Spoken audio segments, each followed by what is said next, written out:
إن الحمد لله نحمده ونستعينه ونستغفره ونعوذ بالله من شرور أنفسنا ومن سيئات أعمالنا من يهده الله فلا مضل له ومن يضلل فلا هادي له وأشهد أن لا إله إلا الله وحده لا شريك له وأشهد أن محمدا عبده ورسوله اما بعد فإن خير الحديث كتاب الله وخير الهدي هدي محمد صلى الله عليه وآله وسلم وشر الأمور محدثاتها وكل محدثة بدعة وكل بدعة ضلالة وكل ضلالة في النار.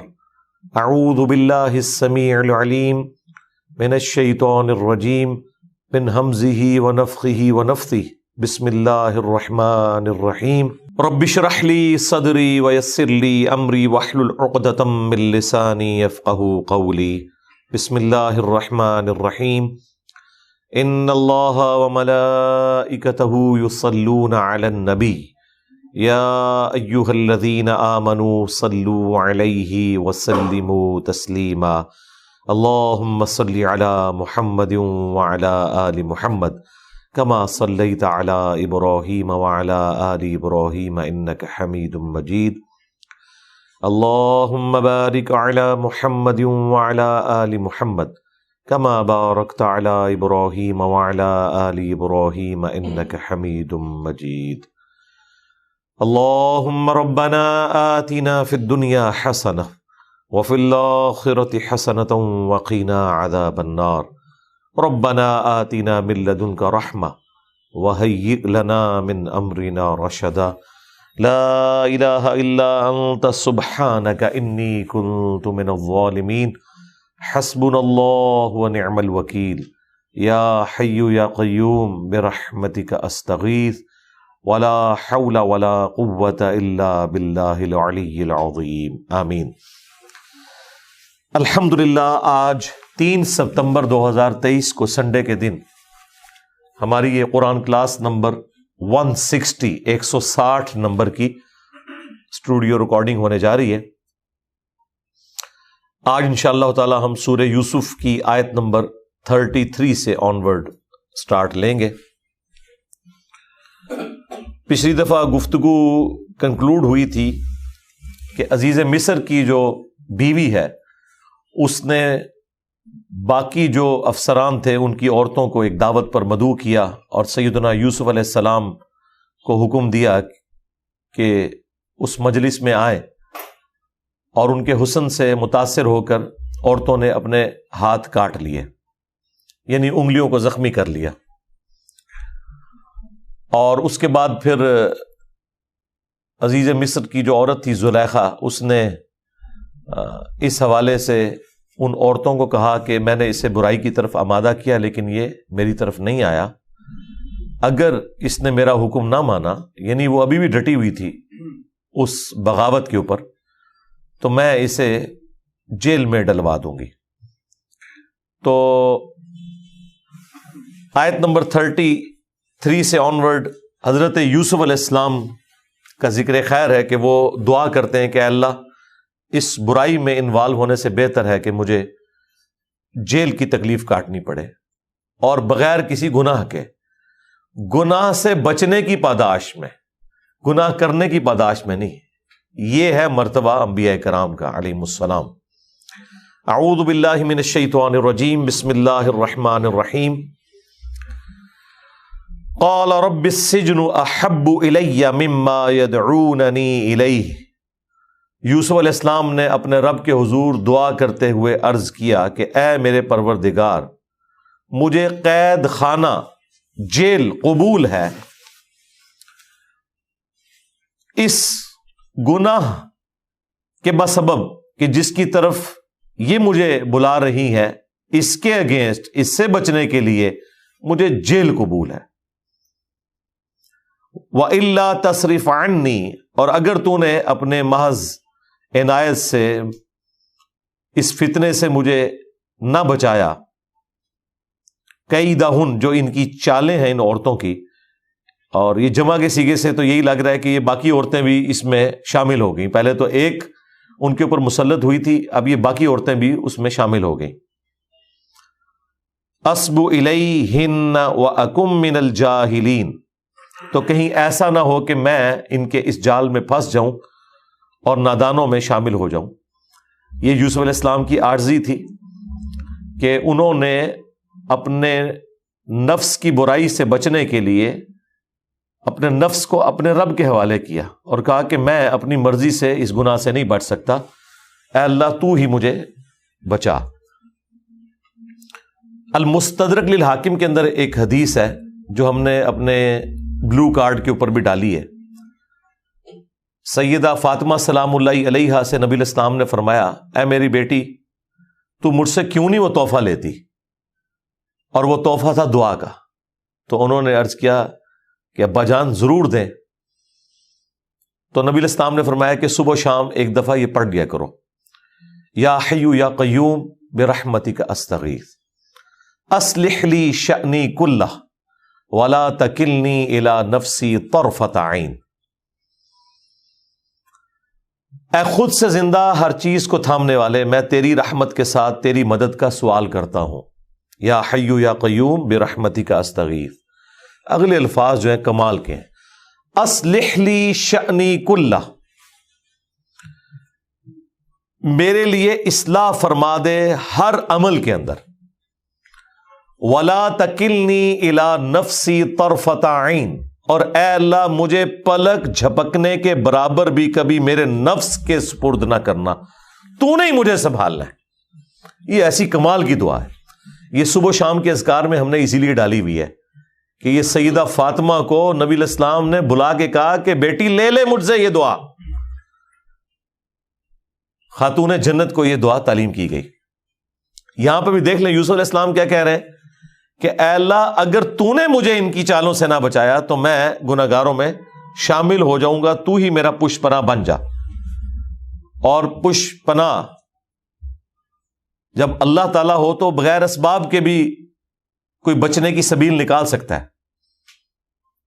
لیکن یوسف علیہ السلام کو بھی پتا تھا کہ یہ جو میری ریکویسٹ ہے وہ کسی اور تکلیف کے ساتھ ضرور جڑی ہوئی ہوگی، کیونکہ دنیا کو اللہ نے اسباب کے ساتھ جوڑا ہے.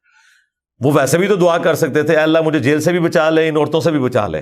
جس طرح ہم جتنی کیلکولیٹڈ دعائیں کرتے ہیں نا، یا اللہ یہ بھی نہ ہو، یہ بھی نہ ہو، یہ بھی نہ ہو. ایسا تو نہیں ہوتا بھائی. وَلَنَبْلُوَنَّكُمْ بِشَيْءٍ مِّنَ الْخَوْفِ وَالْجُوعِ وَنَقْصٍ مِّنَ الْأَمْوَالِ وَالْأَنفُسِ وَالثَّمَرَاتِ. یہ اللہ نے ضرور آزمانا ہے. تو پیغمبر چونکہ اعلیٰ درجے کی توحید رکھتے ہیں، انہیں اللہ تبارک و تعالیٰ کی شناخت ہوتی ہے، تو انہیں یہ پتا ہوتا ہے کہ یہ چیزیں پھر کسی تکلیف کے ساتھ جڑی ہوں گی. بخاری مسلم میں حدیث ہے کہ مسلمان کو جو کوئی بھی تکلیف پہنچتی ہے، کوئی دکھ، درد، اندیشہ، کوئی ذہنی ٹینشن، حتیٰ کہ پاؤں میں کانٹا بھی چبھ جائے تو اس کے بدلے بھی اللہ تعالیٰ اس کے گناہوں کو معاف فرما دیتا ہے. تو یہ تکلیفوں کے ساتھ معاملہ جڑا ہوا ہے. بلکہ بخاری میں تو ایک بڑی حیران کن حدیث ہے کہ نبی علیہ السلام نے فرمایا کہ اللہ تعالیٰ جس کے ساتھ بھلائی کا ارادہ فرماتا ہے اسے تکلیف میں مبتلا کر دیتا ہے. یہ بڑی حیران کن بات ہے. ایک تو وہ حدیث ہے نا کہ اللہ تعالیٰ جس کے ساتھ بھلائی کا ارادہ فرماتا ہے اسے دین کی فقہ عطا فرما دیتا ہے. وہ بھی بخاری میں حدیث. یہ بھی بخاری میں کہ جس کے ساتھ بھلائی کا ارادہ فرماتا ہے اس کو تکلیف میں مبتلا کر دیتا ہے. ان مع العسر یسرا، ان مع العسر یسرا. ہر مشکل کے ساتھ آسانی ہے، ہر مشکل کے ساتھ آسانی ہے. اس کو وائس ورثہ کر لیں، ہر آسانی کسی مشکل کے بعد آنے والی ہے، ہر آسانی کسی مشکل کے بعد آنے والی ہے. اولاد جیسی نعمت کے لیے بھی اللہ تعالیٰ نے عورت کو پریگنینسی کی تکلیف سے اور ڈلیوری کی تکلیف سے گزارا ہے. یہاں پر بھی یوسف علیہ السلام اتنی بڑی اللہ تعالیٰ سے ڈیمانڈ رکھ رہے ہیں تو انہوں نے پھر اللہ کے حضور عرض کی کہ مجھے جیل قبول ہے اس کے عوض کہ میں گناہ سے بس بچ جاؤں، تیری نافرمانی نہ کروں، اس کے بدلے مجھے جیل بھی جانا پڑتا ہے نا تو میں جانے کے لیے تیار ہوں. فَاسْتَجَابَ لَهُ رَبُّهُ، پس اس کے رب نے اس کی دعا کو قبول کر لیا. فصرف عنہ کیدہن، اور ان عورتوں کے مکر و فریب کو اس سے دور کر دیا. انہ هو السمیع العلیم، بے شک وہی سننے والا ہے، علم والا ہے. یعنی سننا، علم رکھنا اور اس کے بعد کسی کو نوازنا، یہ صرف اللہ کی خوبی ہے. اس لیے تو ہمارے محبوب علیہ السلام نے جو ہمیں دعا سکھائی ہے ابو داؤد میں، ترمذی میں، اعوذ باللہ السمیع العلیم من الشیطان الرجیم. یہ سمیع اور علیم نبی علیہ السلام نے اعوذ باللہ کے ساتھ اٹیچ کیا ہے. اعوذ باللہ السمیع العلیم من الشیطان الرجیم من ہمزہ ونفخہ ونفثہ بسم اللہ الرحمن الرحیم. تو یہاں پر اللہ تعالیٰ نے دعا قبول کر لی. کسی کے ذہن میں یہ وسوسہ آ سکتا ہے کہ یہ دعا قبول ہوئی ہے اس جیل کے بس، تو اس میں یوسف علیہ السلام کے اوپر اللہ تعالیٰ نے کون سی عنایت کر دی؟ بہت بڑی عنایت ہے. اگر اللہ تعالیٰ نہ چاہتا تو عورتیں اسی ضد کے اوپر ہی اڑی رہتی. وہ تو دھمکی لگا رہی تھی نا کہ جیل میں تجھے پہنچا دیں گے. جیل میں نہ پہنچاتی، وہ بار بار اس طرح کی ایکٹیویٹی پرفارم کرتی. مجھے بتائیں، ایک دفعہ تو یوسف علیہ السلام کو اللہ نے بچا لیا اپنی برہان دکھا کر. اگر اسی ٹیسٹ سے ان کو بار بار گزارا جاتا تو ہر دفعہ تو کوئی برہان نہیں آنی تھی، تو تکلیف دہ چیز تھی. تو وہ بار بار اس تکلیف سے نہیں گزارا بلکہ سیدھا جیل ہی پہنچا دیا. تو یہ اللہ تعالیٰ کی کرم نوازی تھی یوسف علیہ السلام کے اوپر. ثم بدا لهم من بعد ما رأوا الآیات. پھر یہ پورے ایپیسوڈ کے بعد مناسب یہی معلوم ہوا حضرت یوسف علیہ السلام کے ان مخالفین کو جو شیطانی ایک ایجنٹ بنی ہوئی تھی عورتیں. رأوا الآیات، جب انہوں نے یوسف علیہ السلام کی زندگی میں یہ پاک بازی کی نشانیاں دیکھیں، لَيَسْجُنُنَّهُ حَتَّى حِينٍ، کہ وہ اسے کچھ عرصہ کے لیے قید کر دیں تاکہ یہ وقتی طور پہ ایشو ایڈریس ہو جائے. کیونکہ ان کی اپنی عزت بھی تو سٹیک پہ لگی ہوئی تھی نا. یوسف علیہ السلام کی تو لوگ تعریف ہی کر رہے ہوں گے. تو جب کوئی جیل میں چلا جاتا ہے تو وقتی طور پر ایشوز دب جاتے ہیں. یہاں پولیٹیکل لیڈرز کو بھی اسی لیے جیل میں بھیجا جاتا ہے، ورنہ وہ باہر بیٹھیں گے تو روزانہ کوئی نہ کوئی خطاب کریں گے، روزانہ کوئی نہ کوئی نئی بات لے کے آئیں گے. اگر انہیں جیل میں ڈال دیا جائے تو کچھ عرصے کے لیے سکون ہو جاتا ہے. یہ تو آپ نے دیکھا ہے، ہاں ادھر بھی، ورنہ روزانہ قوم سے خطاب ہو رہا ہوتا تھا. تو کسی درجے تک ایشو ایڈریس ہو جاتے ہیں. یہاں پہ بھی آپ دیکھیں، انہوں نے کہا کہ ٹھیک ہے جیل میں ڈالو، یہ ٹاپک تو ڈسکس ہونا بند ہو جائے گا نا. ورنہ تو چار بندے جا کے یوسف علیہ السلام سے پوچھیں گے کہ حضرت کیا ہوا سی، ساری زنانیاں نے انگلیاں وڈ لی ہیں، کیا ہوا سی، کچھ سناؤ سانو. پھر وہ بار بار چیزیں ڈسکس ہوتی تھی نا، اور پھر اور خبر پھیلنی تھی اور عورتوں کی بدنامی ہونی تھی. لیکن جب وہ بندہ ہی جیل میں چلا گیا، اس کا کوئی انٹرویو نہیں کر سکتا، اسے کوئی پوچھ نہیں سکتا کہ بھئی اس دن کیا ہوا تھا، تو معاملہ ڈیلیوٹ ہو جاتا ہے. یہ میرا خیال ہے ہماری اسٹیبلشمنٹ نے قرآن پاک سے کوئی اور بات لی ہے نہیں لی، یہ والی بات ضرور لے لی ہے یوسف علیہ السلام کے اس واقعے سے. اب جناب جیل میں وہ پہنچ چکے ہیں. یہ آگے چل کے آئے گا کہ یہ 10 سال وہ جیل میں رہے. بضع سنین، عربی میں بضع سنین 10 سے کم 9 ساڑھے 9 تک کے سالوں کو بولا جاتا ہے. بہت تکلیف دہ چیز تھی ان کے لیے. اور وہ جو فلم بنائی ہے ایران والوں نے، ڈرامہ سیریل 45 اقساط میں، اس میں انہوں نے جیل کے چند ایک دن ہی فلمائے ہیں. یقین کریں وہ تو جیل میں جو کچھ انہوں نے دکھایا ہے وہ دیکھ کے انسان پریشان ہو جاتا ہے کہ جیل کی زندگی کتنی مشکل ہے. حالانکہ حقیقت اس سے بھی زیادہ تلخ تھی.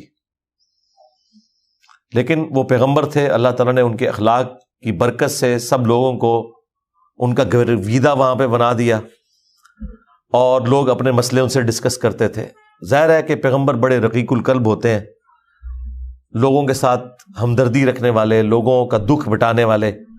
بس اسی حالت میں کوئی 2 فالوورز بن کے آ گئے ان کا ذکر آ رہا ہے کہ 2 نوجوان، انہوں نے کہا حضرت آپ اتنی اچھی اچھی باتیں کرتے ہیں تو ہم نے اس طرح خواب دیکھا ہے، آپ ہمیں پڑھے لکھے لگتے ہیں، سمجھدار لگتے ہیں، اگر آپ سے ہو سکے تو ہمیں ان خوابوں کی تعبیر بتائیں۔ وَدَخَلَ مَعَهُ السِّجْنَ فَتَيَانِ، اور داخل ہوئے آپ کے ساتھ قید خانے میں دو نوجوان۔ قال احدهما، ان دونوں میں سے ایک نے عرض کی، انی ارانی، میں نے خواب میں دیکھا ہے، اعصر خمرہ، کہ میں شراب نچوڑ رہا ہوں، انگوروں سے شراب نچوڑ رہا ہوں۔ اور یہ باقاعدہ انہوں نے خواب بھی اس میں فلمائی ہے، ان کو خواب کی حالت میں دکھایا ہے، اور جس طریقے سے وہ واقعی اتنے گلگتھنے قسم کے انگور وہ نچوڑتے ہیں، اور وہ واقعی دیکھیں پرانے زمانے کے بادشاہ تو ہر چیز ہی اوریجنل ہوتی تھی جناب، پریزرویٹو فوڈز تو نہیں ہوتے تھے۔ انار کے باغ لگے ہوئے ہیں، انگور کے باغ لگے ہوئے ہیں، اور ریئل ٹائم جناب وہاں جا کے سیدھا وہ ہاتھ ڈالتا ہے، جوس نکالتا ہے اور آگے بادشاہ کو پیش کرتا ہے۔ وقال الآخر، اور دوسرے نے کہا، انی ارانی احمل فوق رأسی خبزا، کہ میں نے دیکھا ہے کہ میں نے اپنے سر کے اوپر اٹھایا ہوا ہے ایک ٹوکرا ایسا جس کے اندر روٹیاں ہیں، تأکل الطیر منہ، جس میں سے پرندے نوچ نوچ کے کھا رہے ہیں۔ نبئنا بتأویلہ، آپ ہمیں اس کی تعبیر بتا دیجئے۔ انا نراک من المحسنین، بے شک ہم آپ کو بڑا نیکوکار پاتے ہیں، یعنی آپ کا کردار اتنا اچھا ہے کہ ہم نے آپ پر اعتماد کیا ہے کہ ہم آپ کے فالوور بن جائیں، تو آپ ہمیں بتائیے۔ اب جب فالوورز خود چل کے آئیں اور پیغمبروں کے پاس آئیں تو یہ ہو ہی نہیں سکتا کہ پیغمبر اپنے رب کی دعوت ان کے سامنے نہ رکھیں۔ پیغمبروں کا تو دنیا میں آنے کا مقصد ہی اللہ تعالیٰ کا تعارف کروانا ہے۔ کام پھنسا ہوا تھا ان نوجوانوں کا، تو یوسف علیہ السلام نے اس موقع کو غنیمت جانا کہ میں اللہ تعالیٰ کی اس عطا سے، جو مجھے خوابوں کی تعبیر کا علم اللہ نے سکھایا ہے، جو سٹارٹ میں آیا تھا، یعقوب علیہ السلام نے بھی کہا تھا کہ بیٹا اللہ تعالیٰ تجھے معاملہ فہمی بھی سکھائے گا، خوابوں کی تعبیر کا علم بھی سکھائے گا، تو مجھے تو پتہ ہے، لیکن میں کسی طریقے سے، کسی بہانے سے توحید کی دعوت بھی سامنے رکھوں تاکہ بات پہنچ جائے۔ جس طرح ہم بھی اپنی قرآن کلاسز میں، علمی مجالس کے اندر، پبلک سیشنز کے اندر کوشش کرتے ہیں، کبھی مزاح کے ذریعے، کبھی سیریس موڈ کے اندر، کبھی کوئی واقعہ سنا کر کوئی بات پہنچا دیں جس کے ذریعے کسی کے عقیدے کی اصلاح ہو، یعنی ایک دروازہ کھلتا ہے جس کے ذریعے آپ بات کر سکتے ہیں۔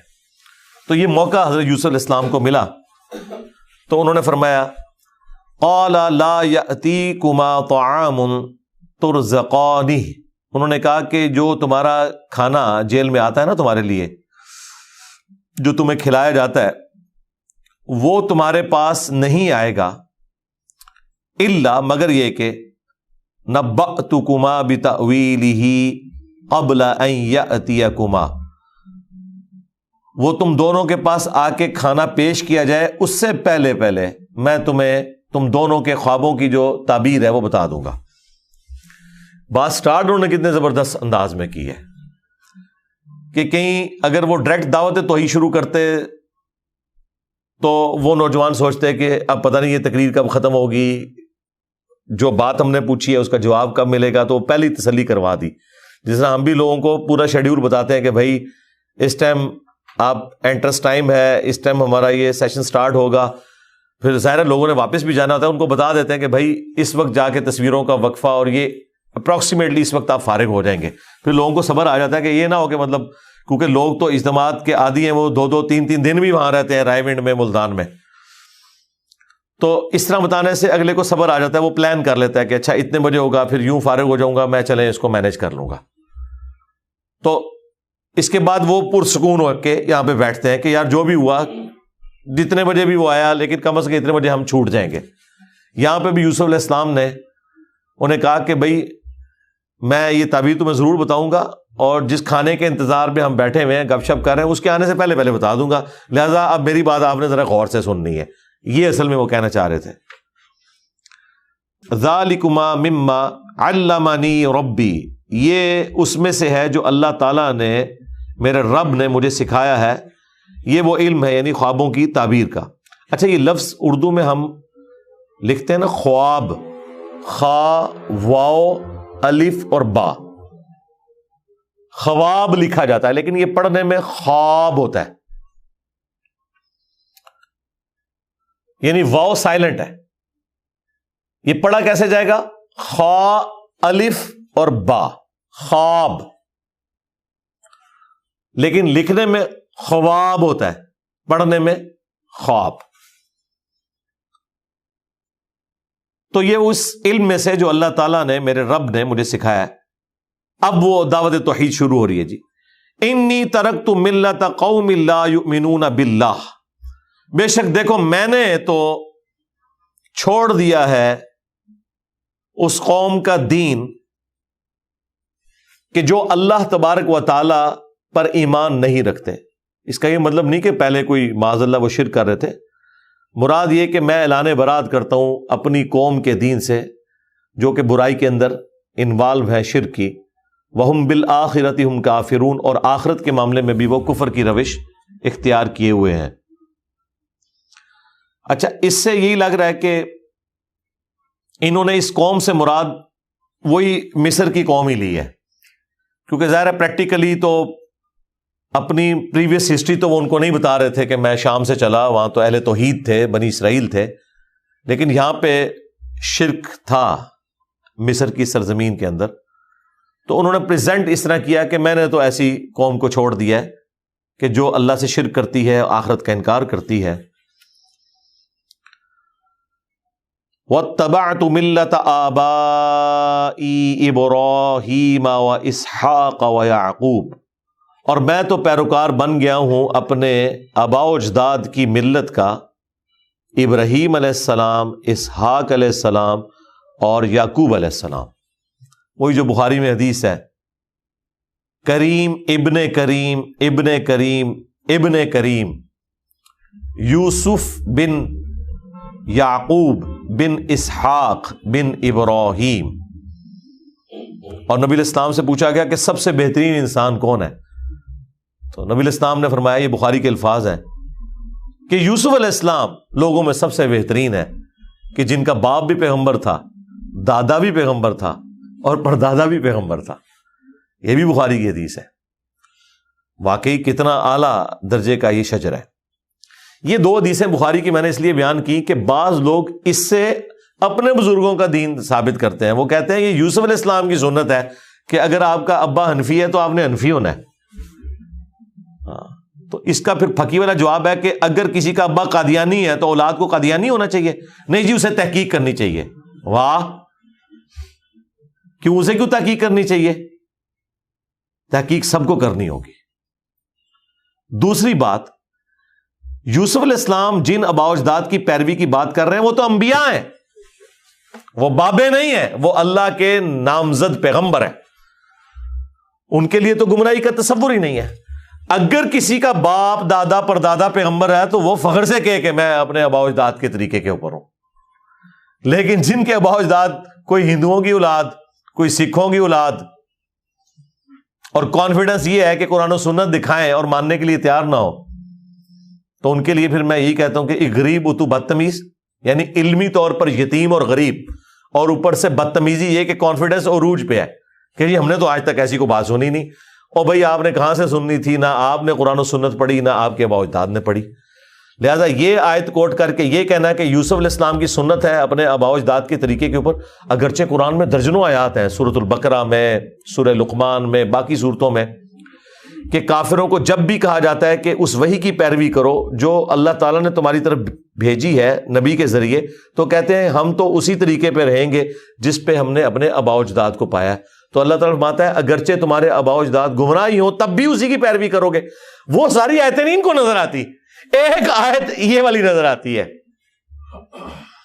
کہ یوسف علیہ السلام نے کہا تھا میں بھی اپنے آباء و اجداد کے طریقے کے اوپر ہوں. اور وہ درجنوں آیات جن کے اندر وعیدیں ہیں کہ جہنم میں جب جہنمی پہنچ جائیں گے سورۃ العذاب کے آخری حصے میں جا کے، تو کہیں گے اللہ ہمارے بزرگوں کو، ہمارے آباء و اجداد کو، ہمارے بڑوں کو دگنا عذاب دے کہ جن کی وجہ سے ہم یہاں پہ پہنچے ہیں. وہاں بھی جو آبا کا ذکر ہے، جو ان کے آبا کا ذکر تھا، وہ ساری آیات انہوں نے اوور لک کی ہوئی ہیں، اور یہ لیتے ہیں اور یہ دیکھیں کہ کہاں اللہ کے مقرر کردہ بابے جو اوریجنل بابے ہیں اور کہاں تمہارے جعلی بابے۔ تو یہی تو ہم نے عرض کیا ہے کہ نبی کے جیسا ہے ہی کوئی نہیں، بابے تھے شے ہی کوئی نہیں۔ ہاں اگر انبیاء ہوں تو وہ اوریجنل بابے ہیں۔ ما کان لنا ان نشرک باللہ من شیء، ہمارے لیے کبھی بھی یہ روا نہیں کہ ہم اللہ کے ساتھ کسی بھی ہستی کو شریک ٹھہرائیں۔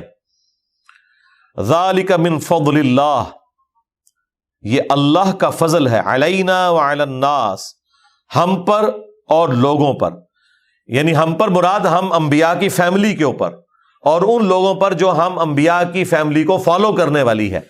وَلَٰكِنَّ أَكْثَرَ النَّاسِ لَا يَشْكُرُونَ، لیکن اکثر لوگ اس احسان کے اوپر شکر گزاری کی روش اختیار نہیں کرتے۔ اور ایک معنی یہ بھی ہو سکتا ہے کہ یہ اللہ تعالیٰ کا احسان ہے ہم پر بھی اور لوگوں پر بھی، کہ اللہ تعالیٰ اپنے پیغمبروں کے ذریعے حق بات پہنچا دیتا ہے، لیکن اکثر لوگ شکر گزاری کی روش اختیار نہیں کرتے۔ بہت کم ہی لوگ ہیں جو انبیاء کرام کی دعوت کو قبول کرتے ہیں۔ یہ بھی معنی اس کا ہو سکتا ہے۔ اب تو جناب یہ تو ابھی یہ سنگلز تھے، اب چھکے مار رہے ہیں جناب یوسف علیہ السلام، یا صاحب السجن، اے میرے قید خانے کے ساتھیوں۔ دیکھیں اس کے اندر بھی کتنی عاجزی چھپی ہوئی ہے۔ یہ نہیں کہا کہ اے میرے فالوورز، اے میرے اسٹوڈنٹس، اے میرے قید کے ساتھیوں، میں بھی تمہاری طرح ہی ہوں، مرتبے میں نہیں، لیکن انبیاء کرام اسی سپیشی میں آتے ہیں جن کے لیے ان کو بھیجا جاتا ہے۔ سورہ بنی اسرائیل میں ہے کہ اگر زمین پر فرشتے آباد ہوتے تو ہم فرشتوں میں سے پیغمبر بناتے ہیں۔ اے میرے قید خانے کے ساتھیوں، ارباب متفرقون خیر ام اللہ الواحد القہار، مجھے بتاؤ کہ جدا جدا مختلف قسم کے رب وہ بہتر ہیں یا ایک اکیلا اللہ جو واحد یکتا ہے، سب پر چھایا ہوا ہے، القہار ہے؟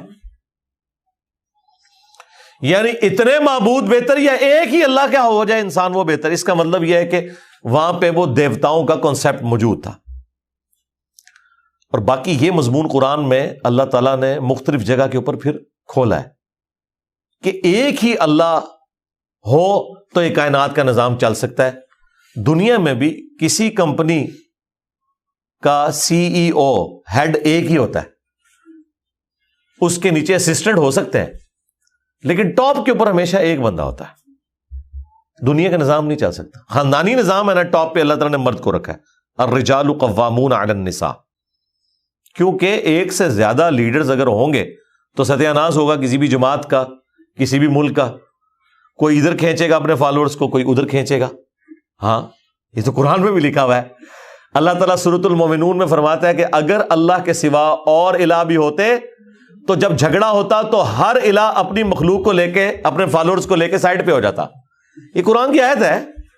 ہاں پھر سورہ بنی اسرائیل میں آیا کہ اگر اللہ کے سوا اور الہ بھی ہوتے تو ضرور وہ عرش کا راستہ تلاش کرتے تاکہ عرش پہ قبضہ کر کے وہ بڑے خدا بن جائیں۔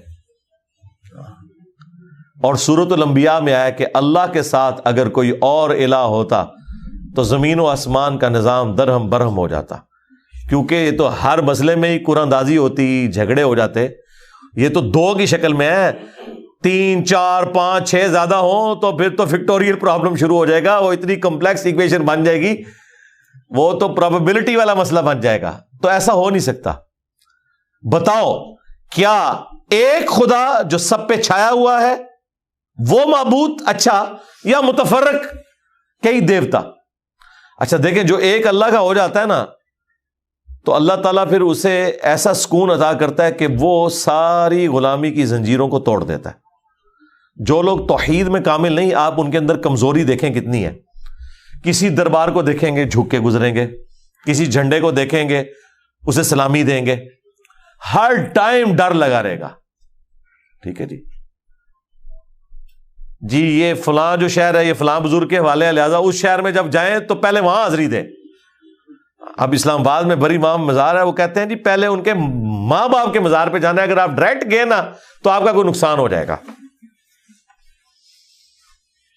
اسی طریقے سے سلطان بہو کا مزار، وہ کہتے ہیں پہلے مائی باپ کے مزار کے اوپر جانا ہے. اتنے پھر جب آپ نے کھڑے کیے ہوں گے تو کبھی کسی سے ڈر رہے ہوں گے، کبھی کسی سے ڈر رہے ہوں گے، کبھی کسی سے ڈر رہے ہوں گے. اور جب ایک اللہ کے ہو جائیں گے تو پھر سرکار آپ نے یہ کہنا ہے کہ بابا تو شاہی کوئی نہیں. سیدھی سی بات ہے، ایک اللہ کے ماننے والے، ایک پیغمبر کے ماننے والے بن جائیں. ما تعبدون من دونه الا اسماء سمیتموها، تم نہیں پوج رہے ہو اللہ کے سوا اور ہستیوں کو مگر یہ کہ وہ چند نام ہے جو رکھ لیے ہیں. انتم و آباؤکم، تم نے اور تمہارے آباء و اجداد نے. ما انزل اللہ بہا من سلطان، اللہ تعالیٰ نے اس کے لیے کوئی سند نازل نہیں کی تھی. یہ تمہارے آباء و اجداد نے اور تم نے چند نام ہیں جو رکھ لیے ہیں جن کو تم پکار رہے ہو. یعنی ان کے پیچھے ہستیاں بھی کوئی نہیں ہے، خالی نام ہی ہے. بعض اوقات تو انبیاء کی شکل میں ہستیاں ہوتی تھیں، فرشتوں کی شکل میں، جس طرح لات، منات، عزا، یہ فرشتوں کے نام انہوں نے فیمیلز نام رکھے ہوئے تھے. اس کی بھی اللہ نے کوئی سند نازل نہیں کی. اور بعض اوقات صرف نام ہی ہوتے تھے.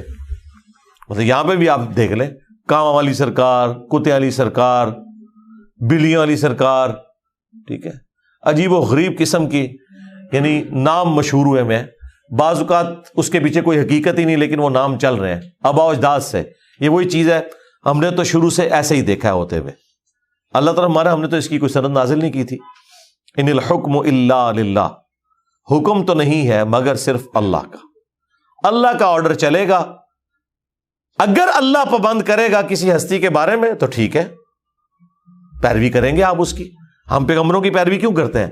اس لیول پہ کرتے ہیں کہ حیران کن حد تک قرآن کی جو یہ آیت ہے، سورہ النساء کی آیت نمبر 80، من یطع الرسول فقد اطاع اللہ، جس نے رسول کی اطاعت کی اس نے اللہ کی اطاعت کی. یہ کر کے دیکھیں ہمارے اندر کبھی بھی شرک والی بات پیدا ہی نہیں ہوتی، کیونکہ یہ اللہ نے مقرر کیا ہے نا. تو ہمیں کبھی خیال بھی نہیں آتا کہ رسول کی اطاعت کرنے سے اللہ کی اطاعت ہونا، اس میں کوئی شرک والا معاملہ ہے. نہیں، وہ اللہ کے ریپریزنٹیٹو ہے. اس لیے کہ ہمارے پیغمبر نے بھی ہمیں یہی سکھایا ہے کہ رب وہی ہے، مالک وہی ہے، رازق وہی ہے، زندہ کرنا، موت دینا، اچھی یا بری تقدیر کا فیصلہ کرنا یہ اس کے اختیار میں ہے. میں زیادہ سے زیادہ اس کا بندہ ہوں، دعا کر سکتا ہوں، باقی اس کی مرضی.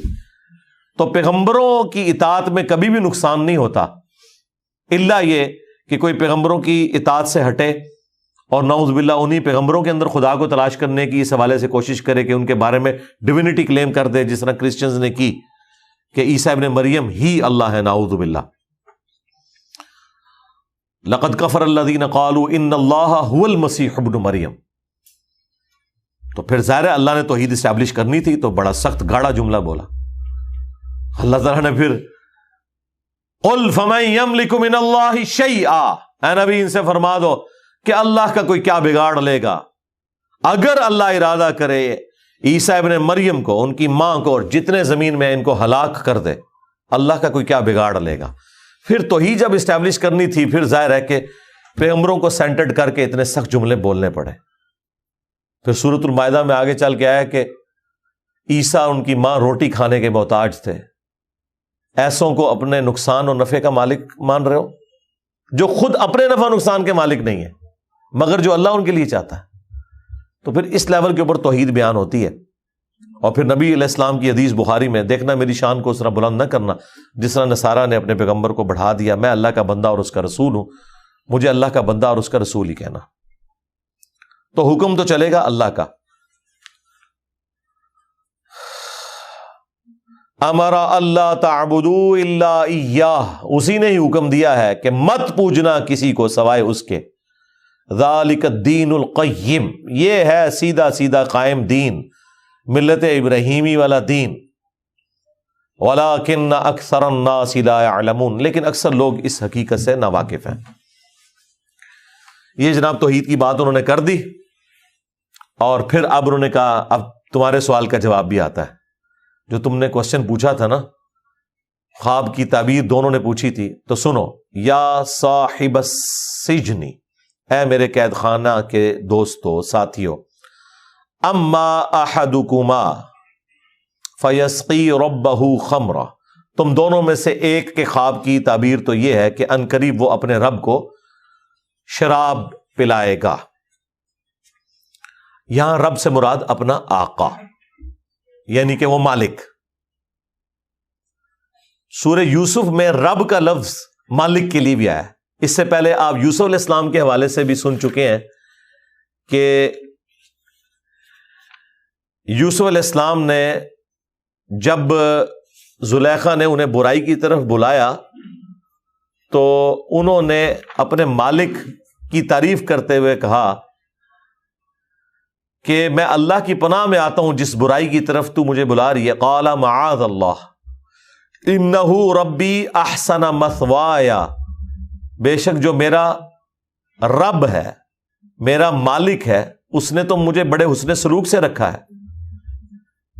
یہاں رب اور مالک سے مراد اس عورت کا خاوند تھا، تو میں اس کے ساتھ خیانت کر دوں کہ اس کی بیوی کے ساتھ کوئی ایسی برائی والا معاملہ کروں. تو یہ اس صورت کا اسلوب ہے کہ یہاں رب کا لفظ مالک کے لیے بھی استعمال ہوا ہے. لہذا یہ اصل ہے اس بات کی کہ ٹرمز کے طور پر اگر کوئی الفاظ آپ یوز کریں تو یہ جائز ہے. جیسا کہ اردو زبان کے اندر آپ نے ایک لفظ بڑا سنا ہوگا ناخدا.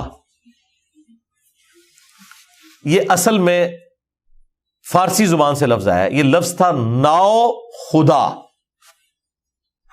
ناؤ کہتے ہیں کشتی کو اور خدا کہتے ہیں نظام کے چلانے والے کو. ناؤ خدا کشتی کا چلانے والا. جیسے آپ کہتے ہیں ٹرک ڈرائیور، بس ڈرائیور. اب ڈرائیور کا لفظ تو کامن ہوتا ہے، اس کے ساتھ پھر کبھی بس آ جاتا ہے، ٹرک آ جاتا ہے. تو ناؤ خدا، ناؤ کہتے ہیں کشتی کو، خدا اس کا چلانے والا. لیکن یہ بولنے میں ذرا ایک لمبا سا لفظ تھا تو وہ بیچ میں سے واؤ اڑا کے تو اس کو مختصر کیا، جس طرح اردو میں کئی اور الفاظ بھی مختصر ہو گئے. اکثر یہ کام شعراء نے کیے ہیں کیونکہ انہوں نے اپنے شعروں میں جب وزن بٹھانا ہوتا تھا تو بعض اوقات ایسے الفاظ آتے تھے کہ وہ شعر کی روانگی کو توڑتے تھے. مثلا ہم کہتے ہیں اللہ کی شان، لفظ تو شان ہے اور یہ عربی سے ہے کل یوم ہوا فی شأن، لیکن ہم نون غنہ کے ساتھ بھی شان لکھتے ہیں.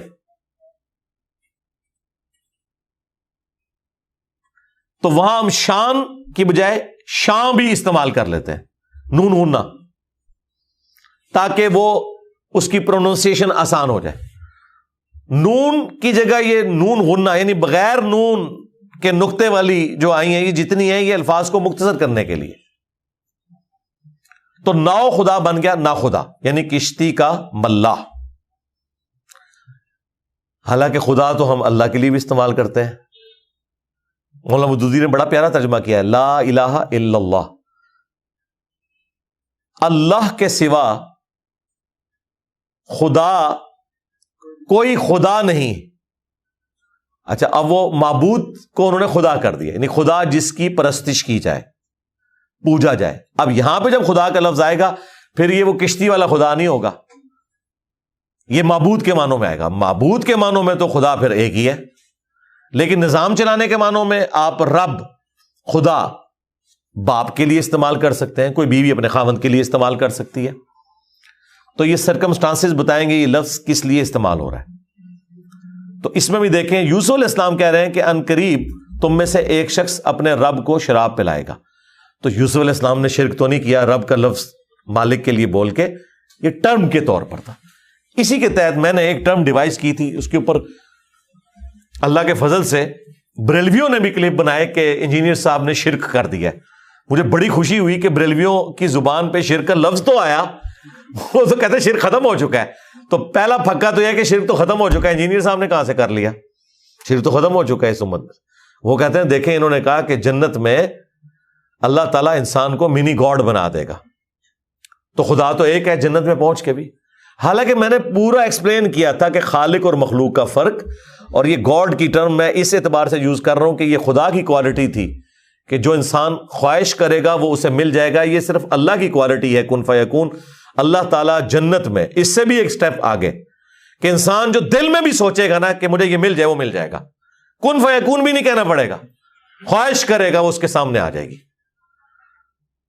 تو انسان کے اندر جو خدا بننے کی خواہش ہے نا چھپی ہوئی، یہ ہے، میں آپ کو بتا دوں، اسی وجہ سے انسانوں نے دعوی خدائی کی ہے. یہ اللہ تعالیٰ پوری کرے گا اس اعتبار سے کہ آپ کی مرضی ہوگی، آپ کی جنت ہوگی. بخاری مسلم میں ہے کہ جو سب سے آخر میں جنت میں جائے گا نا، اسے بھی اس پلانٹ ارتھ سے 10 گنا بڑی جنت دی جائے گی. 10 زمینیں، پوری پلاٹ نہیں سرکار، پوری ارتھ کے برابر 10 زمینیں یہ اس جنتی کو ملیں گی جو ہزاروں لاکھوں سال اپنا عذاب بھگت کے اینڈ پہ جہنم سے نکالا جائے گا. اس کے بعد کوئی بندہ نہیں نکلے گا، وہ پکے جہنمی ہوں گے جو کافر ہوں گے. اسے بھی اس دنیا سے 10 گنا بڑی جنت دی جائے گی، اور پھر وہ جو چاہے گا اسے وہاں پہ ہوگا. تو اس معنوں میں نے یہ بات کی تھی کہ ہم اس خدا سے محبت کیوں نہ کریں جو اپنی خدائی میں اکیلا تھا. چاہتا تو اکیلا ہی رہتا، اس نے محض اپنے فضل سے ہمیں پیدا کیا، اپنی شناخت کروائی، اور پیغمبروں کے ذریعے نور علی نور والا معاملہ کیا. ہم تو کچھ نہیں تھے، اب ہمیشہ کے لیے اس نے ہمیں بھی بنا دیا. اب آپ اس رب سے پیار کریں، محبت کریں جس نے آپ کو ہمیشہ کی زندگی دے دی ہے. وہ آپ کو پیدا بھی نہ کرتا تو پابند نہیں تھا. آپ مجھے بتائیں، یہ چند سالوں کی زندگی ایک تکلیف دہ ہے، اس کے بعد اربوں سال کی جو زندگی ملنے والی ہے، آپ اسے کبھی تصور کریں تو انسان وہ پوری زندگی بھی شکر میں گزار دے نا، تب بھی اس کا شکر ادا نہیں ہو سکتا کہ یا اللہ ہم تو کچھ بھی نہیں تھے، تو نے پیدا کیا اور ہر لذت کی اٹریکشن ہمارے اندر رکھی، خواہ وہ کھانے پینے کی لذت ہو، سیکس کی لذت ہو، کسی اور طرح کی لذت ہو، اچھے مکانات کی لذت ہو، اڑنے کی لذت ہو، سیر و سیاحت کرنے کی لذت ہو. یہ ساری لذتیں ڈالی، ان کی تکمیل بھی کروا دی، اور پھر ایسی تکمیل کروائی کہ ہمیشہ کے لیے کروا دی. تو اکیلے خدا نے اپنی سلطنت میں اپنی مخلوق کو بھی شریک کیا جو ٹیسٹ کو پاس کریں گے. رہیں گی وہ مخلوق ہی، خالق وہی ہے، معبود وہی ہے، لیکن وہ حکم اس کا بھی چلے گا جنت کے اندر جو اللہ تعالیٰ اسے جنت دے گا. اور کیا کمال کی چیز ہے کہ اللہ ہمیشہ سے تھا اور ہمیشہ کے لیے. ہم ہمیشہ سے نہیں تھے لیکن ہمیشہ کے لیے ہے. سرکار اس چیز کو امیجن کریں، اللہ تعالیٰ نے اپنی یہ کوالٹی بھی آپ کے ساتھ شیئر کر لی ہے. خالق اور مخلوق کا فرق اپنی جگہ موجود ہے. نہ اب اللہ کو موت آنی ہے جنت میں، اللہ کو تو آنی نہیں، نہ ہمیں موت آنی ہے. اور دوسری کوالٹی یہ شیئر کی کہ گیون سرکمسٹانسز میں جتنی جنت آپ کو اللہ نے دی ہے نا، وہاں آپ کا آرڈر چلے گا آپ کی خواہش کے اوپر، اور اسے فنا بھی نہیں ہوگا. یہ تو اللہ کی کوالٹی تھی کہ اس کے خزانوں میں کمی نہیں آتی تھی. جتنا بھی خرچ کرے خزانے اتنے ہی رہتے تھے. آپ کی بھی جنت اتنی ہی رہے گی جتنا مرضی اسے خرچ کرے، جتنی دیر کے لیے مرضی کرے. یہ کانسیپٹ آنے کے بعد آپ اللہ سے محبت کر سکتے ہیں. اس کے بغیر اللہ تعالیٰ سے صرف آپ ڈر سکتے ہیں یا نفرت کر سکتے ہیں. تیسرا کوئی آپشن نہیں ہے. نفرت کریں گے کس مصیبت میں ڈال دیا، پتہ نہیں میرا کیا بننا ہے. جو نفرت والے معاملے میں پڑھتے ہیں وہ کفر کی روش اختیار کر لیتے ہیں، ڈینائل آف گاڈ کر دیتے ہیں کہ ٹھیک ہے جان ہی چھڑا لیں. جو دوسرے بچتے ہیں نا، وہ ڈر ڈر کے زندگی گزارتے رہتے ہیں، پتہ نہیں کیا بنے گا، پتہ نہیں کیا بنے گا. پھنسا دیتا، نماز نہ پڑھی ہے کر دے گا، اور یقیناً ایسا ہے، کرے گا بھی، اس سے زیادہ ہی کرے گا جتنا آپ سوچ رہے ہیں. تو میں اکثر سوچا کرتا تھا یار کہ اللہ کی کون سی ایسی چیز ہے جس کی وجہ سے میں اس سے محبت کروں. میں تو یا اس سے نفرت کر سکتا ہوں کہ مجھے کس مصیبت میں ڈال دیا. یہ میں جینون بات کر رہا ہوں، جس طرح ڈاکٹر اقبال نے شکوہ جینون کیا تھا. تو میں یا تو اس سے نفرت کر سکتا ہوں یا میں اس سے ڈر کے زندگی گزار سکتا ہوں. محبت کا تو جذبہ کبھی میرے دل میں آئے گا ہی نہیں ایسی ہستی کے لیے جس نے مجھے اتنی بڑی آزمائش میں ڈال دیا، سوائے اس کے کہ میں اس پورے پلان کو دیکھوں شروع سے لے کے آخر تک. تو میں کہوں گا او نا، یہ تو آزمائش کچھ بھی نہیں ہے. اس کے بدلے تو اللہ تعالیٰ مجھے 2 کوالٹیز ایسی دینے والا ہے کہ جو اسی کی تھی. نمبر 1 مجھے موت نہیں آئے گی، اور نمبر 2 جو میں چاہوں گا وہ ہوگا. تو پھر ایسے خدا سے محبت کا جذبہ پیدا ہوتا ہے. وہ ویڈیو بھی ہدایہ وکٹری چینل کے اوپر ہمارے بھائی نے اپلوڈ کی تھی, وائی آئی لو گاڈ, میں گاڈ سے کیوں محبت کروں. تو اس میں نے یہ ٹرم ڈیوائز کی تھی. تو جب لوگوں نے اعتراض کیا تو پھر میں نے قرآن سے مثال دی تھی کہ دیکھو حضرت یوسف علیہ السلام نے کیا کہا کہ تم میں سے ایک شخص عنقریب اپنے رب کو شراب پلائے گا. تو یوسف علیہ السلام اس کافر بادشاہ کو, ظاہر ہے مسلمان بادشاہ تو نہیں شراب جو پی رہا ہے, اس کو شراب پلانے والے کو کہہ رہے ہیں کہ تو اپنے رب کو شراب پلائے گا. یوسف علیہ السلام تو کوئی احتیاط والے الفاظ کہتے ہیں, نہیں الفاظ کا چناؤ انجینئر صاحب ٹھیک کریں.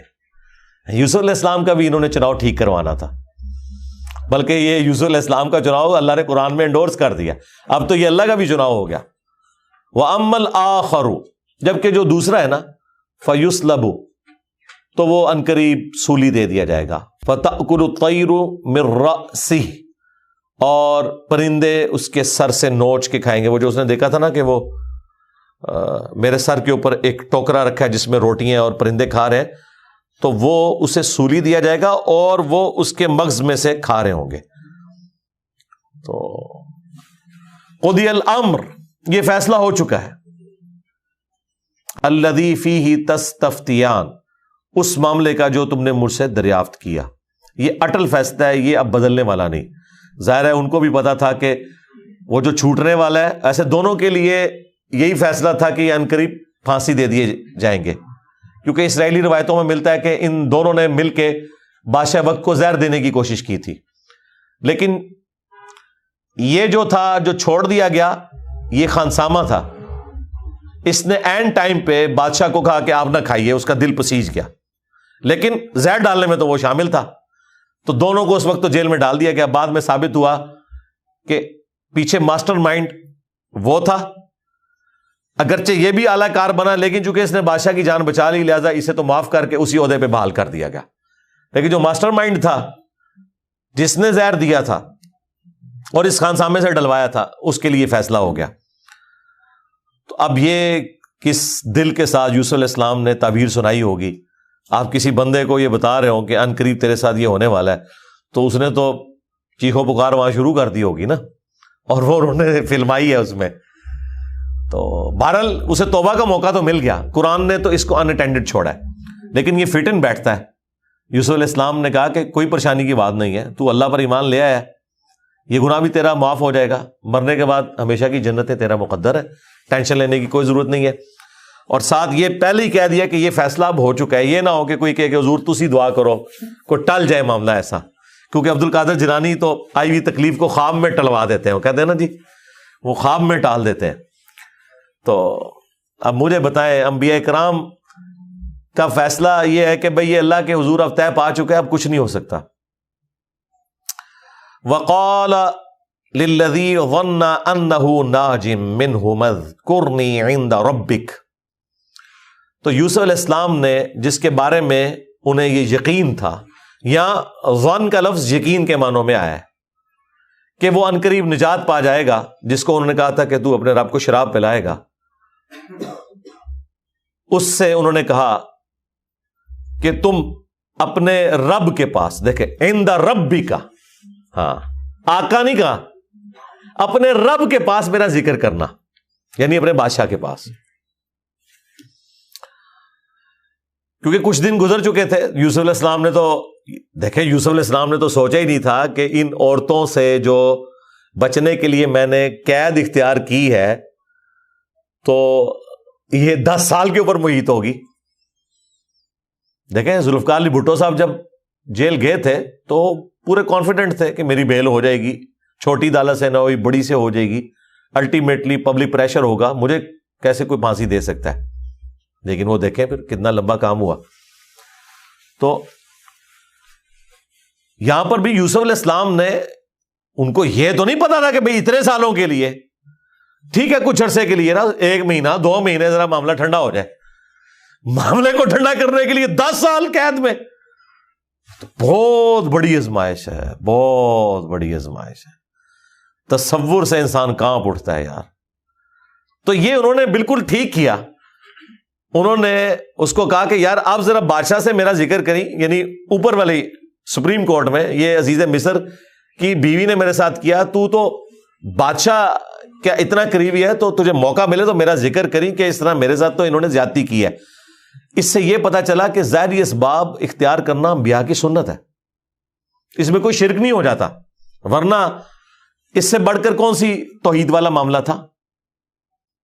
اکثر لوگ توحید کے معاملے میں بڑا غلو کرتے ہیں، وہ کہتے ہیں جی آپ نے مخلوق سے کوئی سفارش کروا لی، کچھ کہہ دیا تو یہ بھی شرک ہو جائے گا، ڈائریکٹ اللہ سے مانگنا چاہیے۔ بھائی نبی علیہ السلام بخاری میں آتا ہے کہ جب غزوہ بدر کے قیدی لائے گئے تو نبی علیہ السلام نے کیا فرمایا تھا کہ آج مطعم ہوتا نا اور مجھ سے سفارش کرتا تو میں ساروں کو چھوڑ دیتا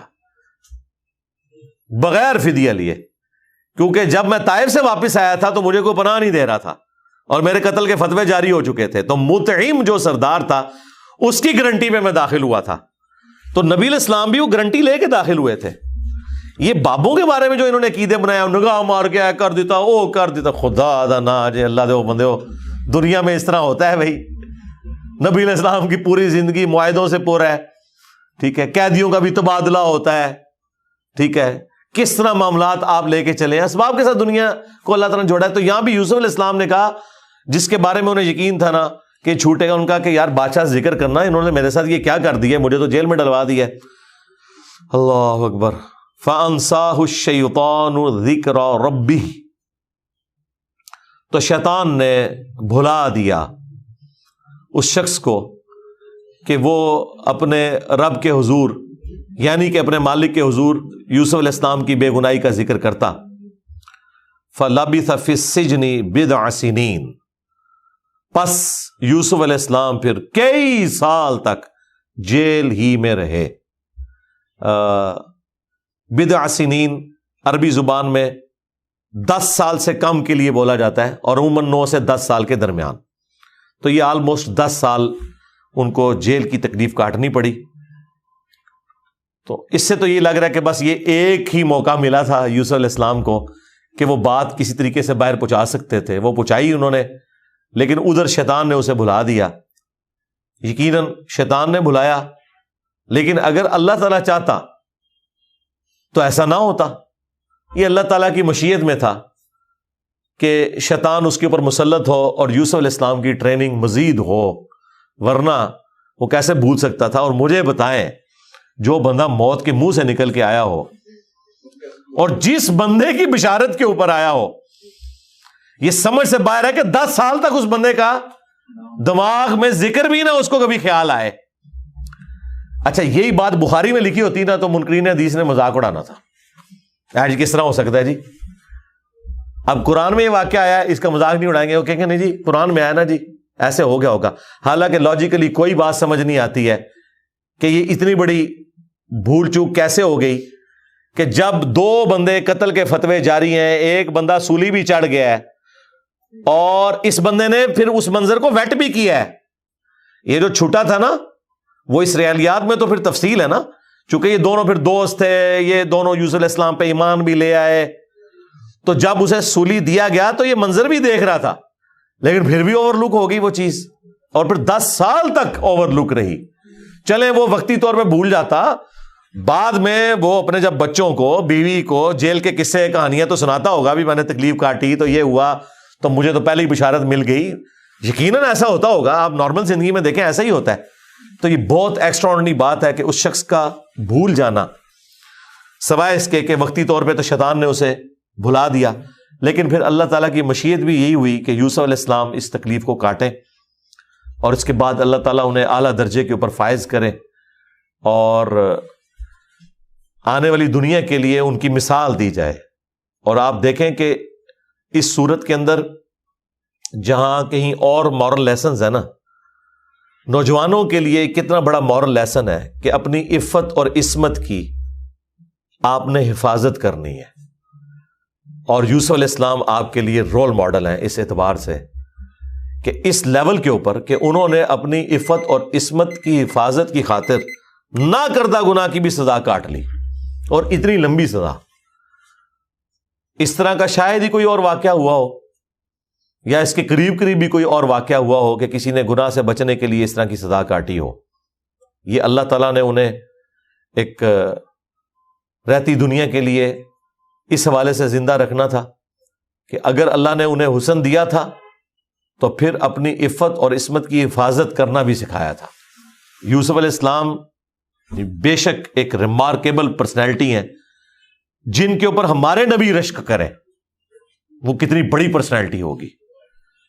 کہ بخاری کے الفاظ ہیں کہ لوگ آگے پوچھ رہے ہیں بتائیں لوگوں میں سب سے بہترین انسان کون ہے؟ تو کہا کریم ابن کریم ابن کریم ابن کریم یوسف بن یعقوب بن اسحاق بن ابراہیم. پھر نبی علیہ السلام نے فرمایا باپ بھی پیغمبر، دادا بھی پیغمبر، پر دادا بھی پیغمبر. اور پھر بخاری میں ایک اور حدیث ہے، نبی علیہ السلام نے فرمایا کہ اللہ یوسف پر رحم کرے، میں اس کی جگہ ہوتا تو جب بادشاہ کا ایلچی آیا تھا تو میں اس کی دعوت قبول کر کے بادشاہ کے دربار میں چلا جاتا. 10 سال کی قید جس بندے نے کاٹی ہو، لیکن اس نے کیا کہا؟ جاؤ اپنے بادشاہ کے پاس واپس، اسے کہو کہ ذرا پتہ لگواؤ کہ ان عورتوں کا کیا واقعہ تھا.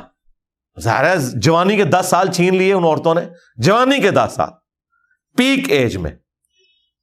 تو نبی علیہ السلام نے حضرت یوسف کی تعریف کی ہے کہ کمال کی ان کے اندر اعلیٰ درجے کی غیرت تھی. حالانکہ اس وقت بھی وہ چلے جاتے کوئی مسئلہ نہیں تھا، بادشاہ بلا رہا تھا، لیکن ان کا نہیں، میں قید سے اس وقت تک نہیں نکلوں گا جب تک کہ مجھے مقدمے میں کلیئر نہ کیا جائے کہ ان عورتوں کا قصور تھا. اور وہ کلیئر ہوا. پھر یوسف علیہ السلام آئے، نبی علیہ السلام نے یوسف علیہ السلام کی تعریف کی کہ دیکھو تکلیف لادہ سے کاٹی اور جب چھٹکارے کا وقت آیا پھر بھی نہیں چھوٹے. کہا کہ نہیں، مجھے باعزت بری کیا جائے اور وہ جو مخالفین ہیں وہ اپنے گناہ کا اعتراف کریں.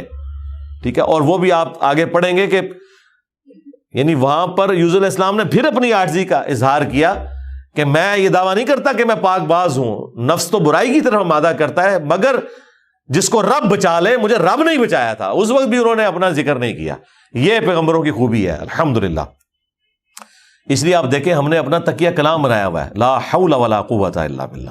میں جب بھی سٹیج پہ چڑھتا ہوں پہلا اسم اعظم یہی پڑھتا ہوں کہ نہیں ہے قوت نیکیاں کرنے کی اور نہ ہے ہمت گناہوں سے بچنے کی مگر اس کی توفیق سے.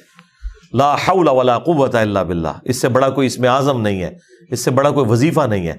یہ بخاری مسلم میں نبی علیہ السلام نے کہا میں تمہیں جنت کے خزانوں میں سے ایک خزانہ دیتا ہوں، لا حول ولا قوت الا باللہ. اب انشاءاللہ تعالی اگلی کلاس کے اندر یوسف علیہ السلام کے لیے جو ایک راستہ کھلا اس قید خانے سے نکلنے کا، اس کا ذکر آئے گا اور اگلی آیات سٹارٹ ہوں گی، اگلا رکوع اس خواب سے جو پھر بادشاہ وقت نے بھی دیکھا. اب دیکھیں گے خوابوں کے ساتھ ہی سارے معاملات چل رہے ہیں اور یوسف علیہ السلام کو بھی اللہ تعالیٰ نے وہ علم سکھا دیا. اللہ تعالیٰ سے دعا ہے جو حق بات میں نے کہی اللہ تعالیٰ ہمارے دلوں میں راسخ فرمائے. اگر جذبات میں میرے منہ سے کوئی غلط بات نکل گئی تو اللہ تعالیٰ ہمارے دلوں سے محو کر دے، دھو دے، ہمیں معاف بھی فرما دے. ہمیں کتاب و سنت کی تعلیمات پر عمل کر کے دوسرے بھائیوں تک پہنچانے کی توفیق عطا فرمائے. سبحانک اللہم و بحمدک اشہد ان لا الہ الا انت استغفرک و اتوب الیک وما علینا الا البلاغ المبین. جزاکم اللہ خیرا.